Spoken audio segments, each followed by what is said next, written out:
shipping. It is a big part of so many fandoms, my little hackmons. But as someone who is fictosexual and identifies on the aromantic asexual spectrum, I've always had different perspectives on shipping that weren't really shared by many. Like, I never really cared much for shipping characters in fandom, except for, the examples that we're going to talk all about today. Because in many fandoms, it just didn't seem worth it. It didn't seem right. It just felt pointless. Like, I'd rather write a story about these characters going through a horror movie like experience than to see them kissing. You have my self-insert ships, which, are such a big part of who I am today. It is such a part of my identity, my self-expression. So obviously, I've never quite liked seeing those characters I like get shipped with other canon characters. We are going to jump right into what I think is one of the most underrated ships ever, and I don't do a lot of content revolving around this stuff, but I think the pairing that doesn't involve OCs that is synonymous with this channel, like if you were to ask someone who watches my videos, like, name a pairing that this person likes, this is the one. I like to do little teasers before each one. This is Squall x Ultimecia, alternatively called Squall Misha from Final Fantasy VIII. It is an extremely rare pairing, but all the fan art I've seen and all the fanfic I've read goes incredibly freaking hard. So like when young girls look up to like pop stars and movie stars and idolize them and want to be just like them? Yeah, that Ultimecia was that phase for me. I thought she was the greatest thing ever to come on Earth just because she was my Dissidia main. I thought she was the most underrated fictional character that no one had ever heard of. Oh my god, I could really do a whole in-depth video on Ultimecia on her own. You have this powerhouse of a main. Anyone remember Woo? Woo? Yeah? Shipped with, probably one of the most popular characters in Dissidia, which was, like, my definitive Final Fantasy experience, probably one of my definitive gaming experiences. And if you look at Mobius Final Fantasy, I think that's what really solidified me becoming a Squall Misha shipper, is the way she talks to and interacts with him. Hero-villain ships seem to be incredibly popular in any fandom, but what I like especially about Squall Misha, and yes, I know there are others out there, but I just love this one, okay? What I really like about Squall Misha is that the villain is a female in this pairing. Like, you see plenty of villain-hero pairings that are male x male, female x female, usually villain male x hero female, but this is villain female x hero male, and the way it just flips the gender expectations has always blown my mind. Ultimecia is the one that expresses her feelings more openly towards Squall, while Squall is like what most people call like the shy one, where he likes Ultimecia but isn't ready to admit it yet. And also, if you dive deep into the Final Fantasy spin-offs, which, ooh boy, I did, Ultimecia actually has a really tragic semi-backstory. We don't know all the details about how, like, she was so lonely as a kid and no one liked her, and then the thought of, like, Squall being there to comfort her, I just thought that was so sweet. Coming from someone who has had a lot of trauma in the past and really looked up to Ultimecia, like, yes, this is what I want to be, this is what I wish I was, seeing her have someone to comfort her there always really put a smile on my face. Okay, so we're gonna keep this train running with another hero-villain ship. This one I have mentioned in the past in a couple videos. This is Girahim X5 from The Legend of Zelda Skyward Sword, alternatively known as Girify. Okay, so imagine this. I was scared of Fi when I was very, very little, and then once I got to that age where you get really curious about the things you were scared of, I thought she was the coolest thing ever, right? Meanwhile, I also thought Girahim was like the dude, the cutest boy ever. Enter me discovering Girafai. It was the perfect storm. This one is boatloads more popular than Squalmisha, but Girafai still seems to be a sort of like fringe thing in the Zelda community. The biggest draw to Girafai is the fan art. Oh my god. Whatever you like, cute fan art, edgy fan art, Girafai has it all. Both characters are supposed to be parallels of each other, so, you know, you can make as much angsty stuff as you want, or just have them posing, looking cute side by side. Finding out what Girafai was a formative experience for me. So the first two were sort of niche ones, but the next one we're gonna talk about is surprisingly has a massive cult following. This one is dealing with horses. From My Little Pony, I ship Starlight Glimmer x Trixie Lulamoon. What drew me to this was the aesthetic. The aesthetic pairing of those color schemes together just like really lit up my brain. They're both unicorns that do magic and originally did something bad in the past but now feel ashamed of it and are trying to reform themselves. They really build on each other. Like, they help each other reform themselves. And they get into some really heavy, almost real-life conversations about trauma and public perception of oneself.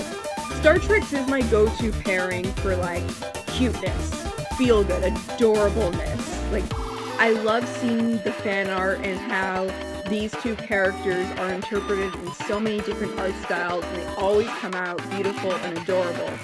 But then when I watch them in the actual show, I'm reminded of how well written they are. There's a bit where Starlight Glimmer says something like, "Oh, you've ever had one of those bad days?" And then Trixie goes, "Yeah, every day is one of those bad days for me." And I'm like, holy crap. Did they just write a pony with depression that isn't like all gray and sad and mopey? One that is actively masking their depression and having a public persona that makes them look a lot happier than they really are? What are we doing? This is amazing! Why aren't other kids shows doing this? Really, really freaking wholesome. This pairing has a lot of mental health validation subtext, and I really like that. On the topic of My Little Pony, we have my other favorite ship from the show. This one seems to be very small, definitely a lot bigger audience for it than Squalmisha. This is, I believe, the closest we've ever gotten to fictosexual representation in the media. This is Rainbow Dash x Daring Do. The absolute subtext of the episode where she reads a Daring Do book for the first time.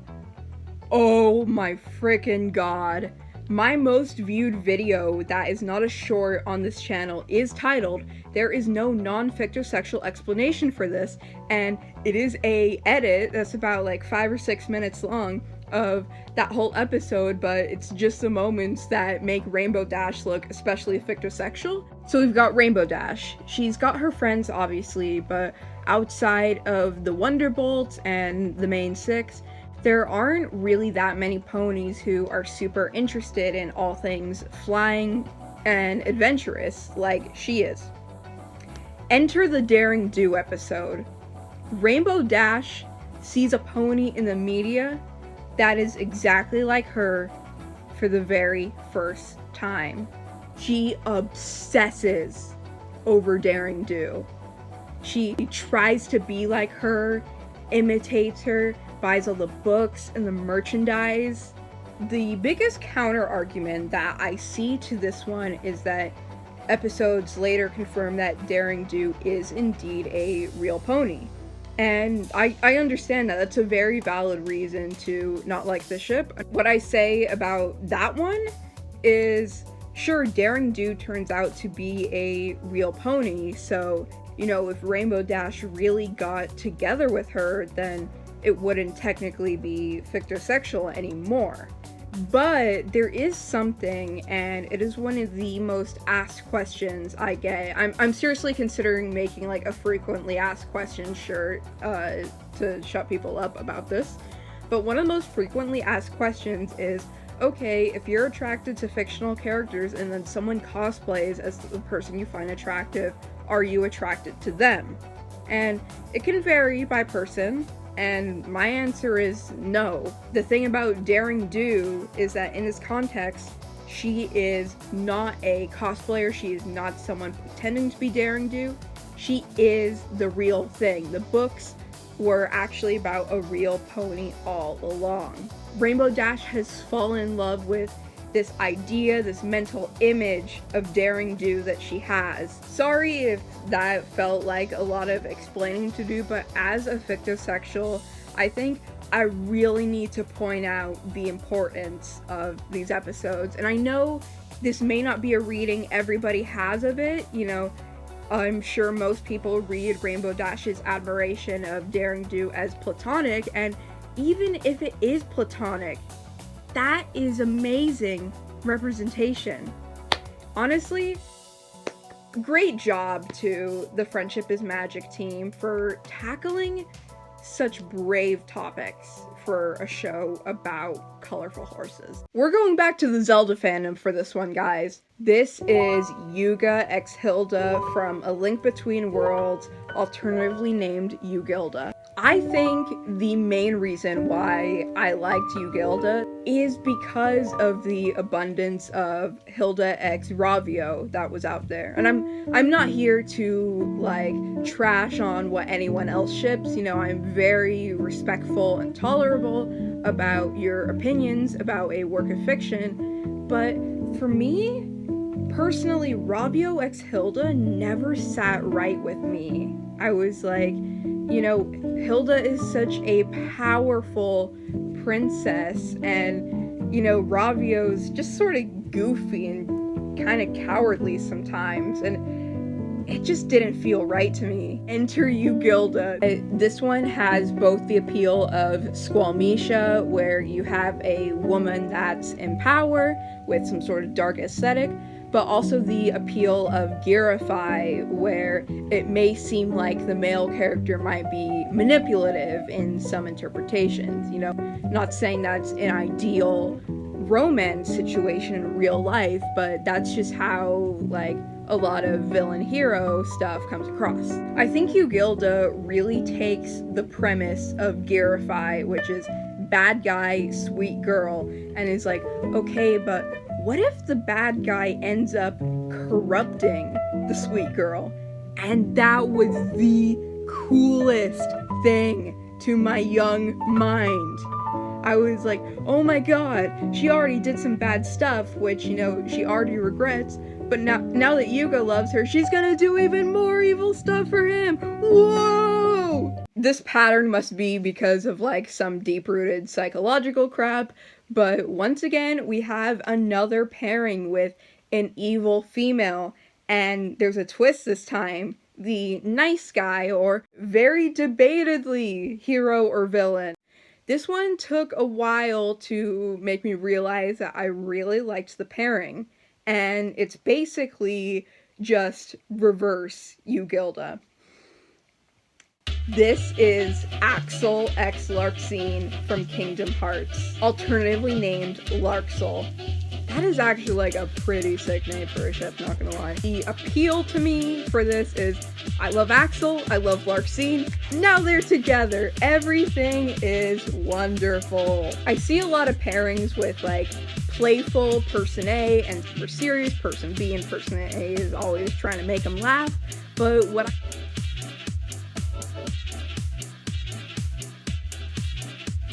Larxene is a psychopath, but she loves to tease and toy with her victims. And Axel is just a fountain of memes. Got it memorized? Because it's all like, yeah, these people are both really cool and they're gonna mess some people up. They can both be friendly to each other and nice and loving, and then just be like, hey, wanna go kill some people? Yeah. Lol. Larxel is just so much fun. Okay, we got one more, and this is the very first ship I ever liked. This was the textbook dictionary definition of romance to Little Orwell. Like, this was like the Disney princess standard. In this case, kind of literally. May I present to you Dark Link x Dark Zelda, alternatively known as Dark Zelink. It's literally just a palette swap of Zelink. Like, the whole idea of Dark Zelink is you have Dark Link, who's already appeared in canon, shipped with Dark Zelda, who is not an actual character, but we've seen. So most fan artists use the Smash Brothers appearance of a Dark Zelda for the hypothetical Dark Zelda in this situation. It's literally just Zelink, but it's edgy! I even went as Dark Zelda for Halloween one year. I don't have any photos to show you, but the costume still fits, so we will definitely do a video on that. This is like a prince and princess fairy tale, but they're both evil people! All you need to do to write a Dark Zelink fanfiction is just write a Zelink fanfiction, change the names, change the descriptions of their hair and skin tones, and then just give it that little extra bit of edge. Like if the story said like Link gave Zelda red roses, you gotta change it to Dark Link gave Dark Zelda a black roses dripping with red blood. This is not to mock edgy content, by the way. I genuinely still eat that stuff up. All of the Zelda fandom was an incredibly formative internet experience for me, but I think this really played a role in my future self-identity. You can totally see the parallels in Zelink, Ugilda, and sometimes even Girify of that and the goth aesthetic as a whole. I really gotta hand it to these dudes for being the goth couple. Thank you so much, my little hackmons. You know, let me know in the comments below, do you have any ships? What do you think about the ones in this video? Are there any that you want me to talk about or anything else? Bye bye, my little hackmons.